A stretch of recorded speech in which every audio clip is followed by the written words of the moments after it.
Bem, estamos de volta e ainda estamos aqui em Provérbios capítulo 1 e vamos seguir em frente e ler o nosso texto de novo, capítulo 1, versículo 20. Grita na rua a sabedoria, nas praças levanta a voz. Do alto dos muros clama à entrada das portas e nas cidades profere as suas palavras. Até quando, honestos, amareis a necessidade? E vós, escarnecedores, desejareis o escárnio?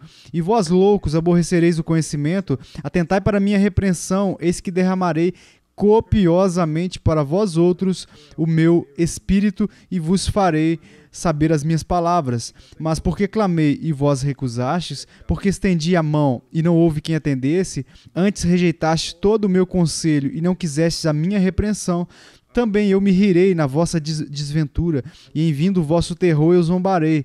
Em vindo o vosso terror como a tempestade, em vindo a vossa perdição como o redemoinho, quando vos chegar o aperto e a angústia. Então me invocarão, mas eu não responderei. Procurarão, porém não me hão de achar. Porquanto aborreceram o conhecimento e não proferiram o temor do Senhor. Não preferiram. Não quiseram o meu conselho e desprezaram toda a minha repreensão. Portanto, comerão do fruto do seu procedimento, dos seus próprios conselhos se fartarão. Os nécios são mortos por seu desvio, e aos loucos a sua impressão de bem-estar os leva à perdição. Mas o que me der ouvidos habitará seguro, tranquilo e sem o temor do mal. De novo, você entende o quão significativa é a sabedoria? Ela determina se a nossa vida é de fato uma vida, ou se ela vai caminhar por um caminho que só pode ser descrito como destruição.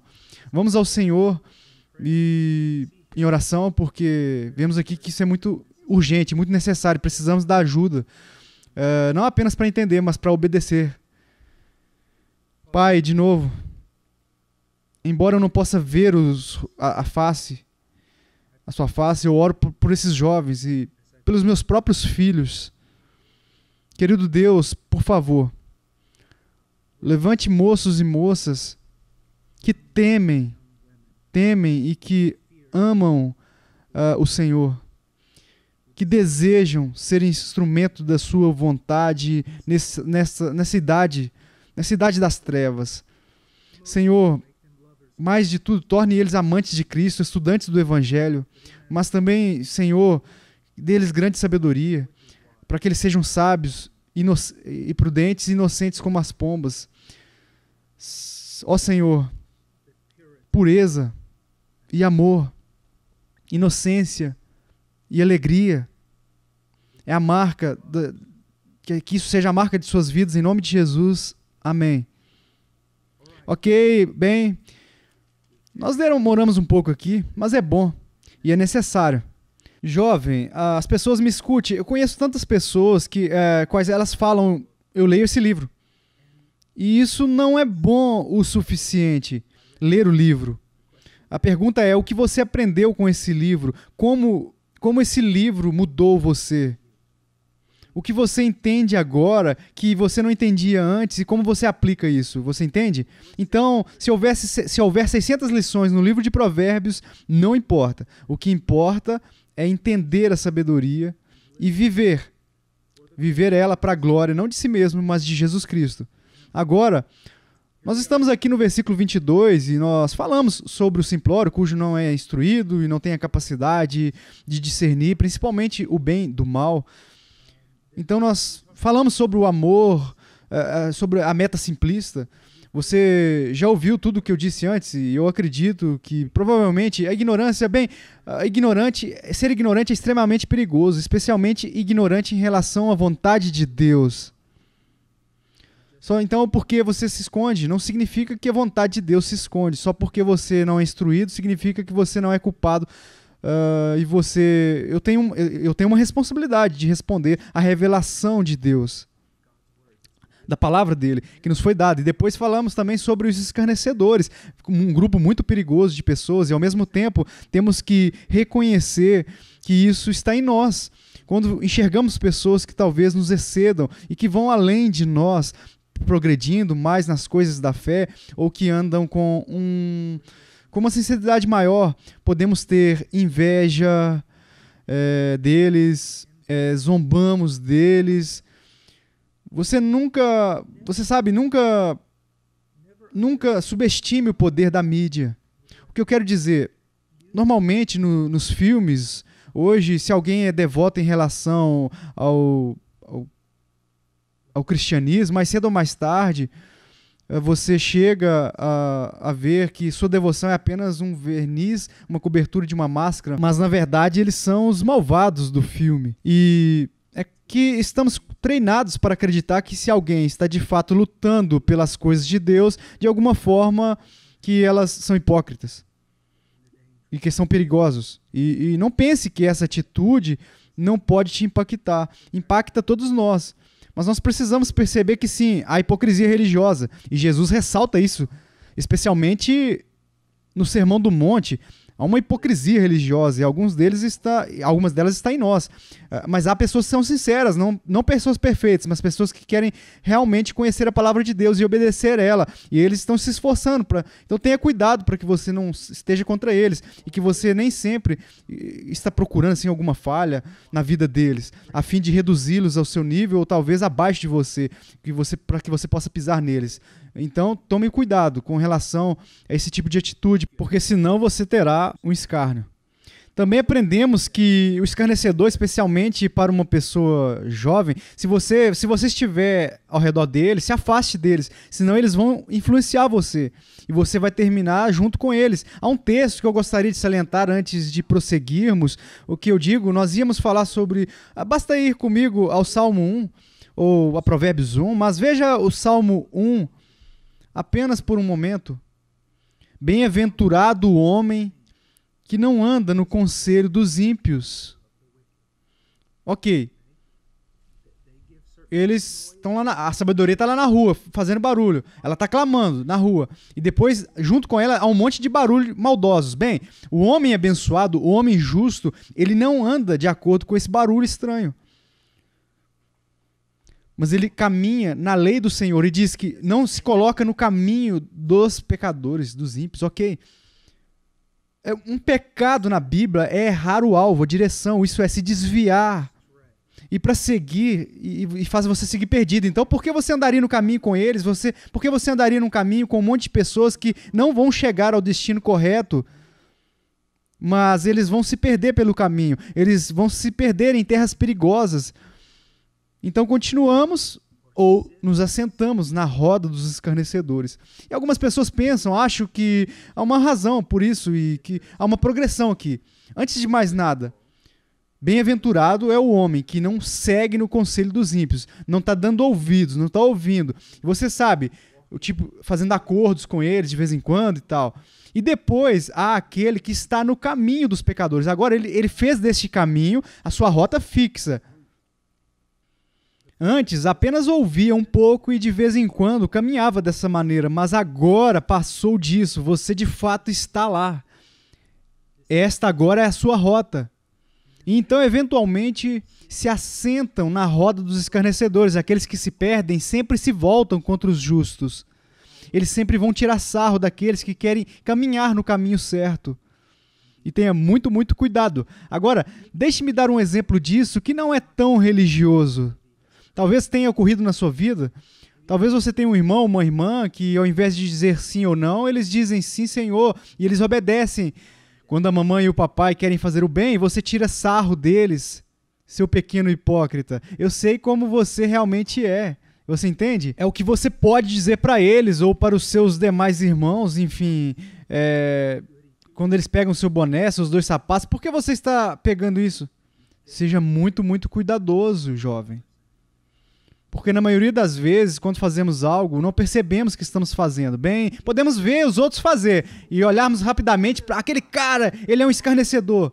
Mas não enxergamos isso quando somos nós os escarnecedores. E isso é muito enganador. Que você possa até perguntar ao seu irmão e sua irmã, sua mãe, seu pai, dizer, olha, eu sou escarnecedor?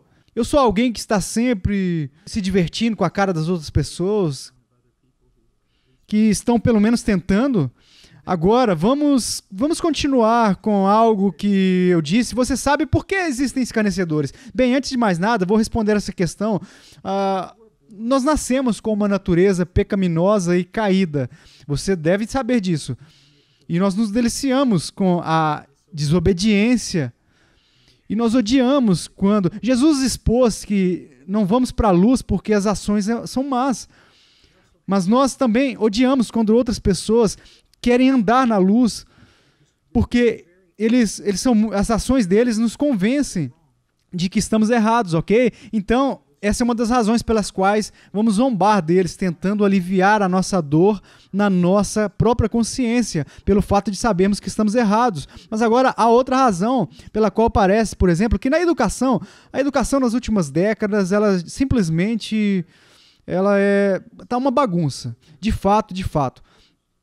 Havia muitos jeitos, maneiras antigamente de ensinar os jovens que foram totalmente desconsiderados atualmente, para que não levantasse gerações de pensadores, e agora estamos levantando gerações de zombadores. E por isso, quero falar com você por um segundo a respeito de o que é conhecido como trivium. A ideia é que existem 3 estágios, e eu vou tornar muito básico isso aqui, existem 3 estágios de aprendizagem, jovem. Jovem, isso não é apenas para sua mãe e seu pai, e se você estiver na faculdade, isso também é para você. Você sempre pode começar, ok? Não importa quantos anos você tenha, você pode aprender novos truques, mas se é o Senhor quem os está ensinando. Agora, ouça, antes de mais nada, é o ganho do primeiro nível, o ganho de fatos. Se você não tem fatos, você não pode fazer nada. Não teoria. Não algumas nuances de área cinzenta. Apenas fatos básicos. Fatos da matemática. 2 mais 2 são 4. Fatos da história. Você entende? Fatos científicos. Não teorias. Não alguma agenda. Alguém que está tentando te empurrar. Eu estou falando sobre os fatos da realidade. Realidade é o que é verdade, é o que realmente é o que é real. Você precisa de fatos. Se você não fizer, de fato, não poderá ter uma fundação. Você não pode fazer nada, de modo que a criança aprende fatos que aprendem tabelas de multiplicação. Eles devem aprender sobre história, as datas da história, o que realmente aconteceu no mundo, sobre a ciência. O que é realmente verdade em química, em astronomia, em geologia, em química, todas as coisas, aprendendo os fatos, que é o primeiro nível. Mas se você tem todos esses fatos, mas a outro nível agora, é a lógica, é a capacidade de raciocinar. Para mim, a maneira mais clara de entender o que se entende por lógica é a capacidade de pensar de forma não contraditória, uma maneira não contraditória. Isso é importante não apenas para aprender sobre ciências, matemática, literatura na história, mas também é importante para a Bíblia. Vou te dar um exemplo. A Bíblia é um livro sem erros. Dizemos que é inerrante porque não há erro, é infalível. É incapaz de achar um erro. Isso é tudo porque é inspirado. Deus inspirou. E Deus, sendo perfeito por natureza, das suas obras perfeitas, e uma de suas obras é a palavra, que Ele não apenas nos deu, mas Ele também preservou a integridade do seu trabalho. Agora, se eu interpretar a lógica, o ensinamento lógico, que se eu interpretar uma passagem da Escritura de uma maneira que contradiz outra passagem das Escrituras, o que a lógica me diz? Que há algumas possibilidades que eu estou errado. E uma dessas interpretações, ou eu estou errado em ambas as interpretações, mas eu não posso estar certo em ambos. Entende? É muito, muito importante. Como alguém diz, bem, você sabe, eu acredito que a fé do Islã e do cristianismo, eu apenas acredito que são a mesma coisa. Bem, há um problema.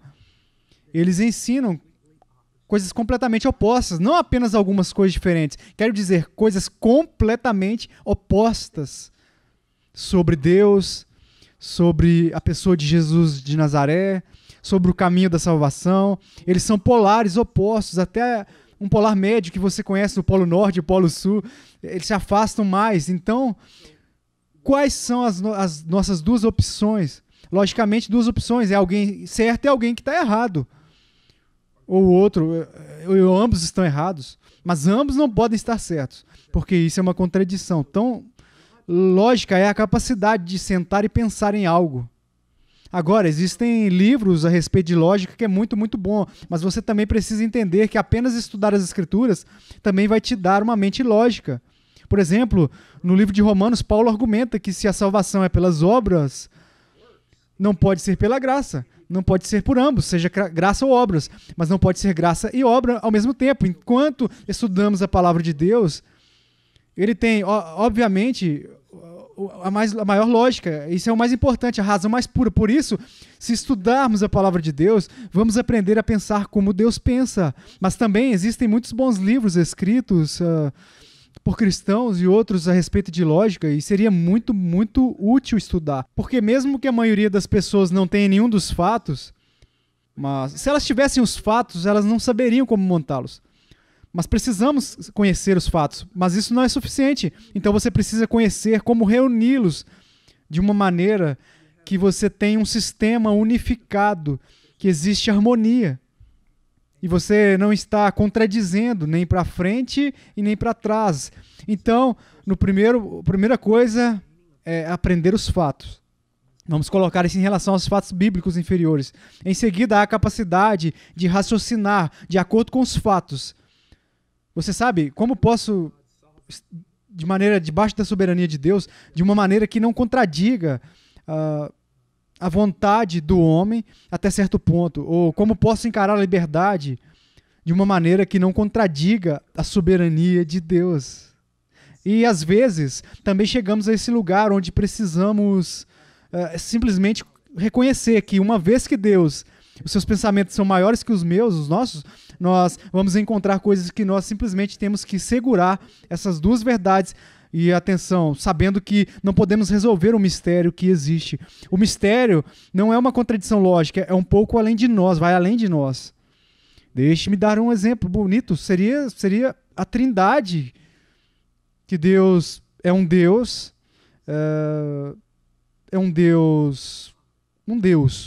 não três deuses.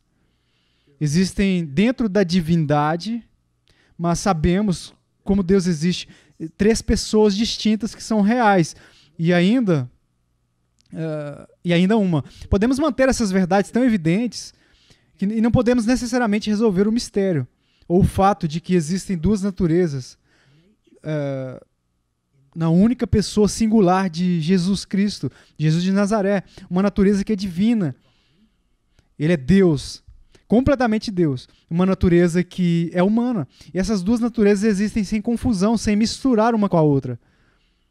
Não era como um demagogo onde de alguma forma havia uma mistura e ele em algum lugar entre Deus e o homem. Não é isso que ele é totalmente Deus, ele é totalmente homem. Agora, algumas dessas verdades nós temos que manter uma atenção. É o seguinte, apenas dobrar o joelho e orar.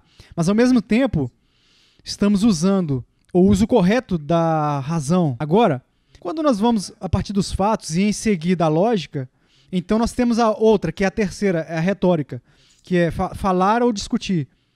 Então o que temos no mundo hoje, a maioria das pessoas não sabe, especialmente com a internet, a maioria das pessoas não conhece os fatos. Eles não sabem como montá-los. Mas, garoto, eles podem ter certeza, eles gritam muito, pode ter certeza, eles gritam muito, eles vão argumentar. Todo mundo tem uma opinião hoje em dia. Com a internet, todo mundo tem uma oportunidade maior do que nunca teve para defender sua opinião. Benjamin Franklin, você sabe, todo mundo tem o direito de falar o que importa, mas eles precisam conhecer os fatos. Você entende? Agora, aqui está o que eu quero que você veja. Por exemplo, um repórter entra no meio de um grupo de estudantes do ensino médio com 12 anos e diz: o que você pensa a respeito da guerra lá no Oriente Médio? E todos eles começam a gritar algumas coisas. Mas aqui está a pergunta. Quantos desses estudantes estudaram de fato a história do Oriente Médio, estudaram filosofias, religiões que estão por detrás desses conflitos, as visões do mundo. Quantos estudaram o que está em relação à ciência, à política, estudaram antropologia? Você entende? A maioria dos estudantes nem sequer tem ideia do que está acontecendo no Oriente Médio. E ainda assim eles simplesmente gritam. E geralmente eles gritam algo que é uma estrela do rock já gritou, ou alguém que eles admiram, que eles viram de alguma pessoa pop famosa. Você entende? Não precisamos ser assim. Precisamos estudar os fatos. Precisamos aprender o uso adequado da razão e precisamos falar de uma maneira lógica e piedosa. Precisamos argumentar e sermos capazes de apresentar o nosso caso, especialmente no que diz respeito ao cristianismo, para defender a nossa fé. Ok, então essas são as duas razões básicas pelas quais nós temos escarnecedores, porque é em nós. Nós gostamos, de alguma forma, de nos esconder do que é verdadeiro, a fim de proteger a nossa consciência, e em seguida adoramos tirar sarro daqueles que fazem o que é certo, é verdade, porque nos incomoda. O outro é que fomos criados em uma cultura onde, sim, tecnologicamente, quero dizer, os computadores e tudo mais, é que é absolutamente surpreendente. Eu não quero tirar nada disso, mas nossa capacidade de pensar, especialmente a respeito da maneira moral, das coisas morais, e a religião está quase no ponto mais baixo de todos os tempos, se não no ponto mais baixo de todos os tempos. Então, zombadores, eu quero ir aqui, eu quero dizer, não apenas isso, mas rapidamente em 22, até quando, honestos, amareis a necessidade, e vós escarnecedores, desejareis o escárnio, e vós loucos aborrecereis o conhecimento? Agora, tolo. Aqui a ideia é de um não pensador, a pessoa que não pensa, você sabe. Eu costumava fazer um pouco, eu costumava, de fato, eu amava mergulhar, o mergulho básico em águas abertas, assim, mergulhador e tudo isso. E havia essas plantas, eu esqueço, acho que elas são plantas, algo que estava vivo. E eu lembro de um instrutor de mergulho me dizendo, ele disse, agora, antes de mais nada, eu quero te mostrar algo que é tão rápido que você não será capaz de acreditar. E ele foi, essa coisinha, não sei, mas como uma criatura, uma planta ou qualquer outra coisa, você poderia esticar o dedo e tocá-lo. E não apenas isso, se movia tão rápido que literalmente desaparecia diante dos seus olhos. Agora, não tem um sistema cerebral complexo. Posso dizer que foi uma resposta de estímulos. Você tocar nele, ele mudar assim rápido, me ajudou a mover rápido. Esse tipo de pessoa não necessariamente tem um cérebro muito grande, ou não está usando o seu cérebro muito, apenas estimulou a resposta de estímulos. Você diz algo que o desencadeia e ele não vai pensar, ele vai gritar. E é isso que é um tolo.